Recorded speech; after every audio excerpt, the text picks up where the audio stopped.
Alberta's farmland became a battlefield overnight, but not against drought or disease.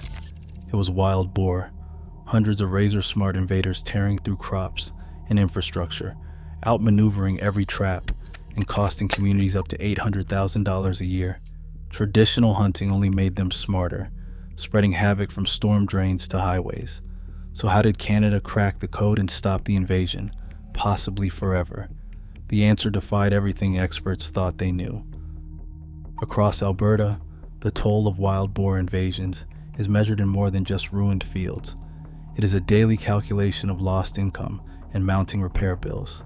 On a single farm, a night's work by one sounder can flatten an entire acre of canola or wheat. Multiply that by dozens of herds roaming at once, and the numbers begin to spiral. Researchers estimate that in regions hardest hit, combined crop and property losses can reach hundreds of thousands of dollars each year. In some districts, the figure pushes close to $800,000 each year, a sum that can erase the profit margin for entire communities. The destruction is not confined to crops. Grain storage bags, designed to hold a season's harvest, are no match for boars' tusks and brute strength. A single breach can spill tons of grain onto the ground, contaminated and unsellable by morning. Silage rows, carefully packed to feed cattle through the winter, are torn open and trampled, turning feed into waste. The cost of replacing just one grain bag or silage row can run into the thousands of dollars, and many producers lose several each season. Infrastructure takes a beating too. Boars root under field edges, collapsing soil, and undermining culverts that channel water beneath roads. Repairs to a single damaged culvert can cost a municipality tens of thousands of dollars, not to mention the risk of road washouts or equipment damage when heavy machinery sinks into softened ground. Some farmers report entire sections of road shoulder sagging, the ground below hollowed out by weeks of rooting activity. In a province where every kilometer of road and every acre of farmland counts, these losses add up fast. The ripple effects stretch even further. Repair crews, insurance adjusters, and municipal budgets are all drawn into the fight, diverting resources from other priorities. For a middle-aged producer facing slim margins, each destroyed crop or collapsed culvert is not just a setback, it is a threat to the future of the farm. The urgency is real, and it is growing. With every dollar lost, the pressure to find a solution mounts, pushing communities to demand new tactics before the next sounder arrives. Night falls, and the threat shifts from crops to people. In rural Alberta, wild boars don't just vanish after tearing up farmland, they keep moving. Entire sounders, sometimes dozens of animals, use stormwater ditches and drainage corridors to slip through the edges of towns and cross busy highways. These are not scattered animals darting across the road. They travel in tight, dense groups, moving as a single block. Motorists have little warning. The first few animals might be visible in headlights, but the rest follow in a wave, filling the pavement from shoulder to shoulder. Drivers swerve to miss the leading boars, only to collide with those hidden in the darkness behind. Emergency responders describe scenes where vehicles are left crumpled, and the road is littered with debris and animal remains. The danger does not stop at the asphalt.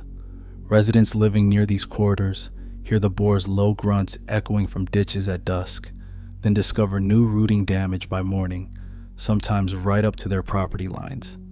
Children's play areas, backyard gardens, even the edges of rural schools have been found torn up overnight.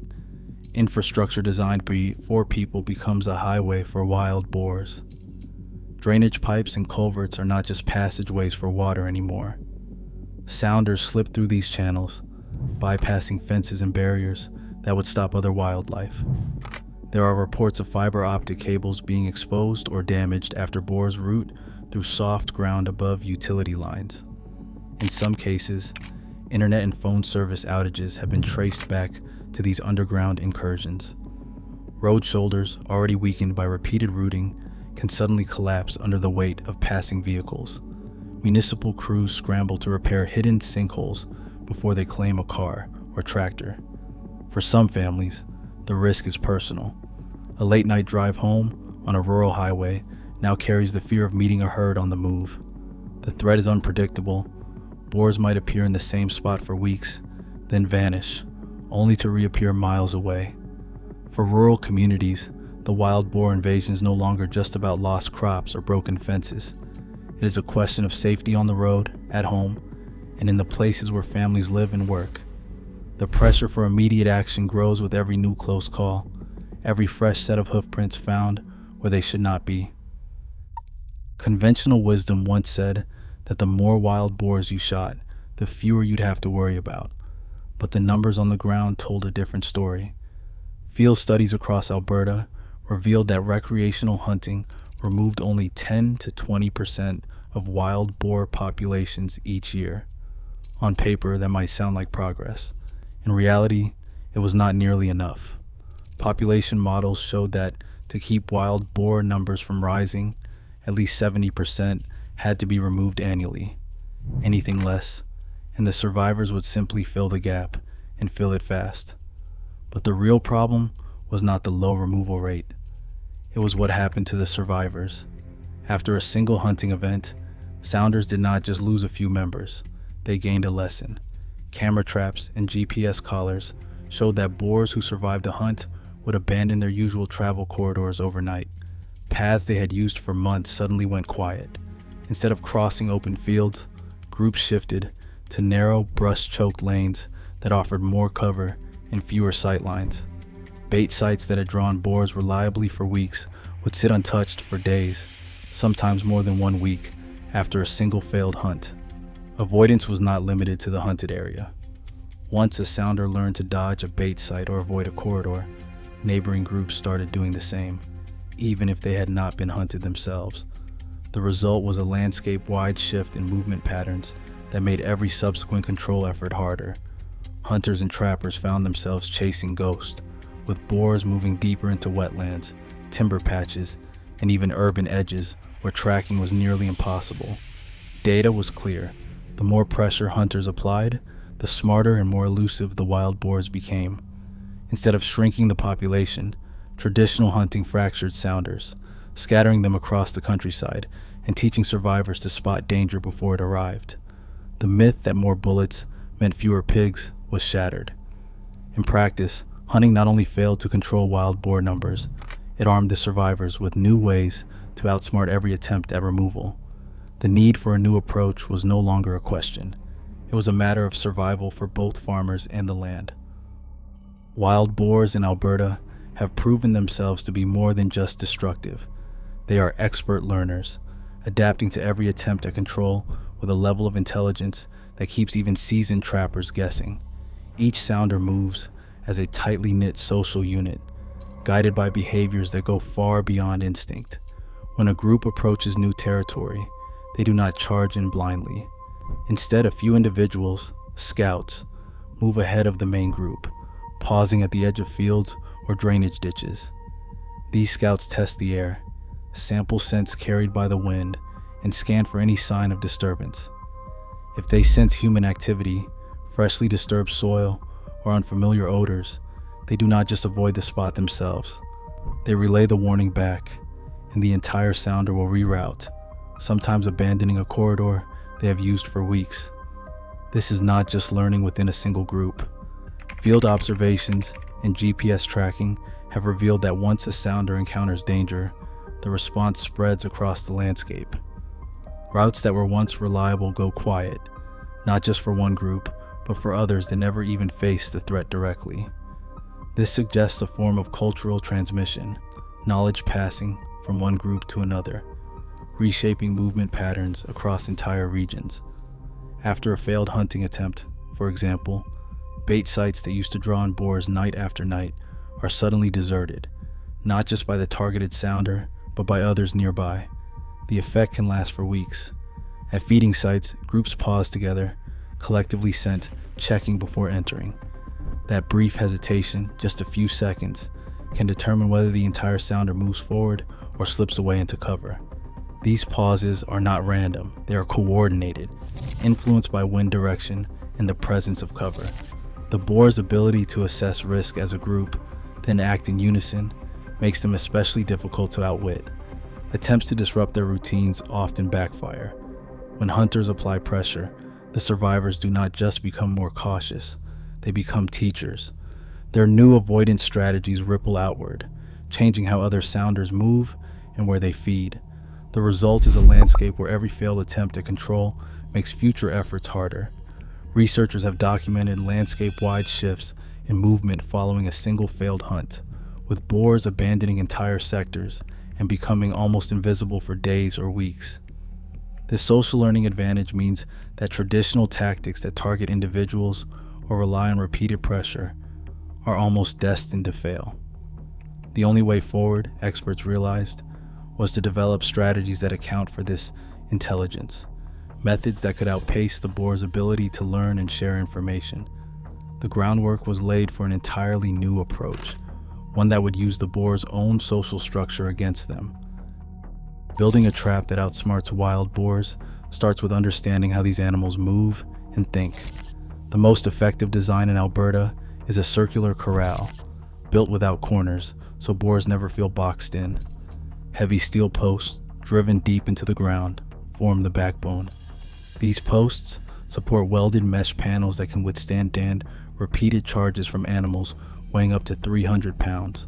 The wall rises to a height of 1.5 meters, tall enough to prevent even the most determined boar from jumping out. Every inch of ground contact is checked and reinforced, because a gap at the base means a rooting escape route. The entrance is the heart of the trap. Instead of a simple gate, operators use a remote-controlled drop gate, fast, secure, and impossible for a boar to lift once it is down. Trail cameras, positioned at multiple angles, monitor every approach. Operators do not act on the first sign of activity. They watch, counting individuals as they enter. The trigger is only pulled when the entire sounder, adults and piglets, are inside. This patience is critical. If even one animal escapes, future captures become much harder as survivors learn to avoid the sight. Bait is just as important as the structure. Years of failed attempts taught researchers that wild boars quickly grow suspicious of plain corn, especially after a single bad experience. The breakthrough came with a fermented mix: corn, water, gelatin powder, and yeast. Left to ferment for several days, this blend produces a strong, sour, sweet aroma that travels far on the wind and masks any trace of metal or human scent. In winter, when other scents fade, this bait remains potent. It draws in cautious sounders that would otherwise avoid anything unfamiliar. The process begins with pre-baiting. For 2 to 3 nights, food is placed inside the corral, but the gate stays open. Boars approach cautiously the first night, circle the trap the second, and only enter fully once they sense no immediate threat. By the third night, the entire group typically feeds inside. Operators monitor camera feeds, waiting for that perfect moment when every animal is present. Only then is the drop gate triggered, ensuring a complete capture with no survivors left to warn others. This system, the circular design, reinforced steel, remote gates, and a carefully crafted bait, turns the wild boar's own instincts into predictable patterns. For farmers and trappers in Alberta, these technical details are not just theory. They are the difference between losing ground and finally gaining control. Scaling up from isolated traps to province-wide control demanded more than clever engineering. It required a system that could track, measure, and outmaneuver every move wild boars made. The core of this system is data.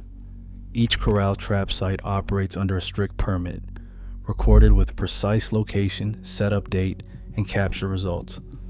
These records aren't just paperwork. They build a living map of wild boar movement across Alberta. When a sounder is caught, its details feed into a province-wide database. When a trap fails or only partial capture occurs, rapid response teams are dispatched within days, sometimes hours, to prevent survivors from spreading new avoidance tactics. The most powerful tool in this data-driven approach is the Judas pig method. After a successful capture, one boar is fitted with a GPS collar and released. This animal, now part of the landscape again, leads biologists straight to the rest of its group. GPS data reveals preferred corridors, feeding sites, and even seasonal shifts in territory.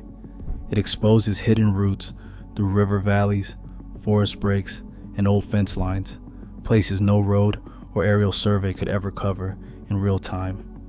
With this information, teams can position new traps where they will have the greatest impact, always one step ahead of the next sounder. The numbers speak for themselves. In 2022, coordinated trapping efforts removed 119 wild boars from Alberta's landscape. That figure isn't random. Population models show that more than 70% of wild boars must be removed each year just to keep numbers from rising.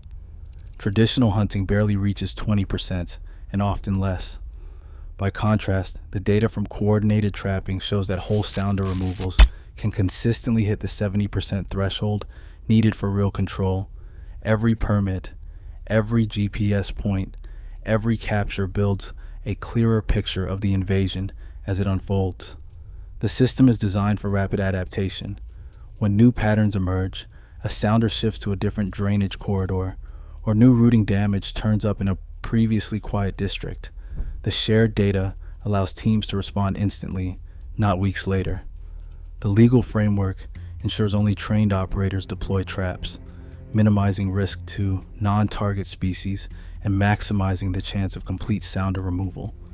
The result is a model where science, law, and field experience work together, transforming wild boar management from a losing battle into a measurable, repeatable process. As the numbers drop and recolonization slows, Alberta's approach stands as proof. With the right information and coordination, even the smartest invaders can be brought under control. Today, wild boar populations in Alberta remain under constant surveillance, proof that intelligence-based strategies can outpace even the most adaptable invaders. As climate change and global trade accelerate new invasions, every region faces the same test: adapt or lose control. The future of wildlife management is not brute force. It is learning faster than the species we fight. What would your region do if the next invasion is already here?